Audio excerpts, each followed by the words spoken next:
Hi అండి, చెన్నూరు చేతి వంటకి స్వాగతం. నేను ఇప్పుడు మీకు మంచి వంటకం చూపిస్తున్నాను. అదేంటి తెలుసా? ఇడ్లీ సాంబార్. రైస్ సాంబార్ వేరు, ఇడ్లీ సాంబార్ వేరు. రండి చూసేద్దాం. ఇదిగోనండి, ఒక కప్పు కందిపప్పు తీసుకున్నాను నేను.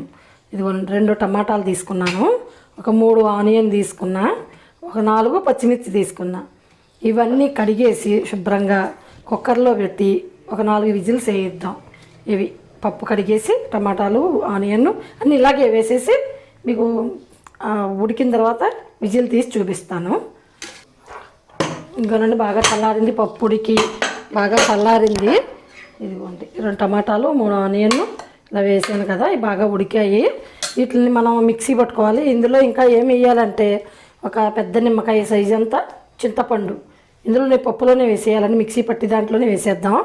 ఒక 8-9 వెల్లుల్లి రెబ్బలు తీసుకుని ఇవి కూడా ఇందులో వేసి ఇవన్నీ చక్కగా మెత్తగా మిక్సీ పడదామండి. నేను మిక్సీ గిన్నె తీసుకున్నాను. ఇవన్నీ వెల్లుల్లి రెబ్బలు కూడా ఇందులోనే వేసుకోవాలండి. ఇవన్నీ చక్కగా మిక్సీ పట్టేసుకుని తీసుకొస్తాను మెత్తగా.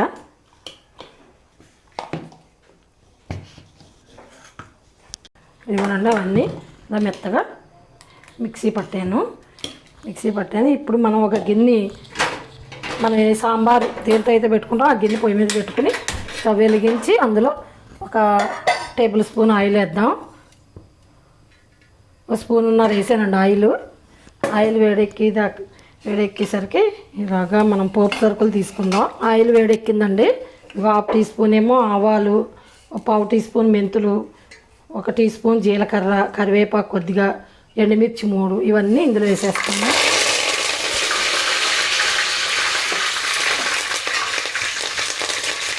ఈ తాలింపు వేగేలాగా మనం ఒక 2 ఉల్లిపాయలు నేను సన్నగా కోసి పెట్టుకున్నాను కదా, ఇవి ఎందుకంటే అందులో 3 ఆనియన్ వేసాం కదండి, 2 సరిపోతాయి. పచ్చిమిర్చి అక్కర్లేదు, అందులో మిక్సీ పట్టేసాం కనుక పచ్చిమిర్చి ఫ్లేవర్ అంతా అందులో దిగింది. ఇదిగోనండి, తాలింపు వేగిన తర్వాత ఇందులో ఈ ఆనియన్ వేసేద్దాం. ఆనియన్ కొంచెం వేగిన తర్వాత ఇదిగోనండి, ఇందులో కొంచెం ఇంగు వేద్దాం.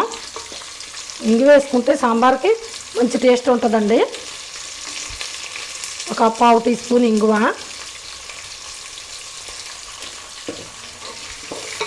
వేగుతూ ఉంటాయి. చక్కటి స్మెల్ వస్తుంది ఇంగు వేసాం కదా.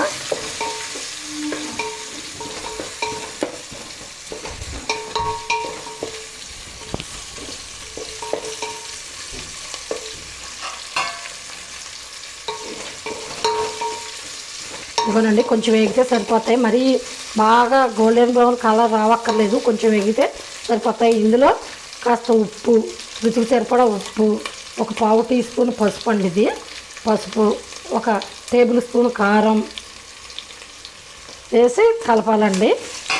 కలిపిన తర్వాత ఇదిగోనండి, ఇప్పుడు నేను మిక్సీ పట్టుకున్నాను కదా, పప్పు, టమాటా, ఆనియన్, పచ్చిమిర్చి, ఇంకా వెల్లుల్లి, చింతపండు ఇదంతా ఇందులో వేసేస్తున్నానండి.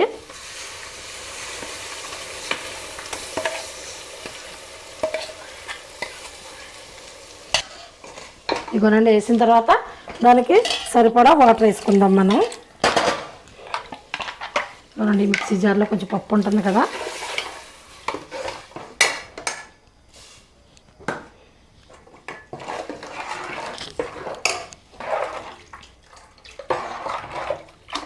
మరగాలి కదండి. ఇవ్వనండి, ఇలా అయితే కొంచెం దగ్గరికి వస్తుంది. ఇవ్వండి, ఇలా ఉంటే మనకి మరిగి చిక్కబడుతుంది. ఇంకా కొంచెం వాటర్ వేసుకోవచ్చు. నేనైతే ఒక 2 లీటర్లు వాటర్ పోసాను ఇందులో. ఇప్పుడు ఇందులో ఇదేమో సాంబార్ పొడి అండి, ఇదేమో ధనియాల పొడి. ఇవ్వనండి, సాంబార్ పొడి, ధనియాల పొడి వేసేస్తాను. 1 టేబుల్ స్పూను ధనియాల పొడి, 1 టేబుల్ స్పూన్నరేమో సాంబార్ పొడి అండి. ఇదేమో మెయిన్ ఏంటంటే దీనికి ఒక టీ స్పూన్ మెంతులు, 1 టీ స్పూన్ జీలకర్ర చక్కగా దోరగా వేగించి అట్లీ పొడి చేసుకోవాలండి. మెయిన్ ఇదే. ఇది ఉంటుంది, దానికి సాంబార్ స్మెల్ బాగుంటుందండి. ఇది పొడి చేసి పెట్టుకోవాలి. ఇది మాత్రం మర్చిపోవద్దు. కొద్దిగా మెంతులు తీసుకోండి, కొంచెం జీలకర్ర, కొంచెం ఆయిల్ లేకుండా వేడి చేసి దాన్ని పొడి కొట్టుకోండి. ఇది వేసుకోవాలండి. ఇది వేసుకుంటేనే సాంబార్ మంచి స్మెల్ అయినా టేస్ట్ అయినా దానితోటే ఉందండి. ఇప్పుడు మనం ఇందులో ఒక చిన్న బెల్లం ముక్క వేసుకుందామండి. టేస్ట్ కోసం చిన్న బెల్లం వేసాను. ఇది మరగనిద్దాం. దీనికి సాంబార్కి అయితే, రైస్లో సాంబార్ అయితే తర్వాత పోపు పెట్టుకుంటాం. దీనికి ఫస్టే పోపు తాలింపు ముందే వేసేసుకున్నాం. ఇది మరిగిన తర్వాత ఇది కొత్తిమీర వేసి దించుకుందాం. మీకు చూపిస్తాను ఎలా మరగాలో. చాలా బాగుంటుందండి. హోటల్ స్టైలే. హోటల్లో తిన్నాక మనం ఇది తిన్నామనుకోండి, హోటల్ని మించి ఉంటుంది.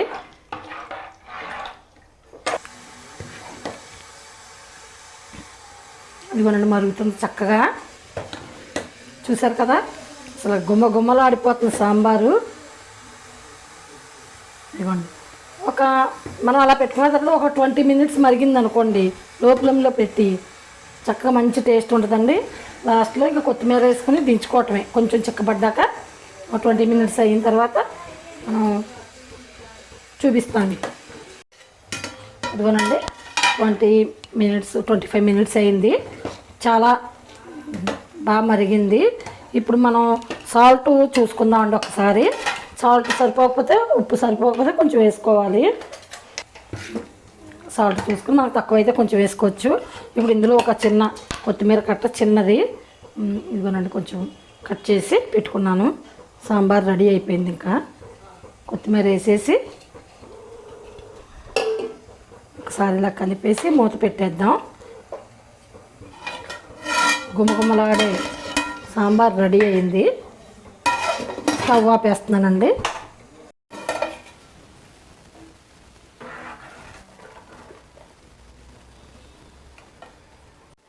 చూడండి సాంబారు చక్కగా మనం ఇడ్లీలో వేసుకు తింటే అమోఘం.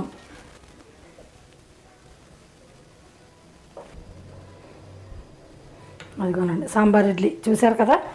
ఇదిగోనండి ఎంత చక్కగా ఉందంటే చాలా బాగుంటుంది. మీరు చేసి చూడండి. మామూలు సాంబార్ అయితే అన్ని కూరగాయలు, అది కూడా మీకు పెడతాను వీడియో. ఇది ఇడ్లీ సాంబార్ అండి, స్పెషల్గా హోటల్ స్టైల్ ఉంటుంది. మంచి స్మెల్ కూడా అదే సేమ్. ఈ వీడియో కనుక మీకు నచ్చినట్లయితే లైక్ చేయండి, షేర్ చేయండి. మీ ఫ్రెండ్స్ అందరికీ కూడా షేర్ చేయండి. మొత్తం మీకు తెలిసిన వాళ్ళకి కూడా సబ్స్క్రైబ్ చేసుకోండి. Thank you.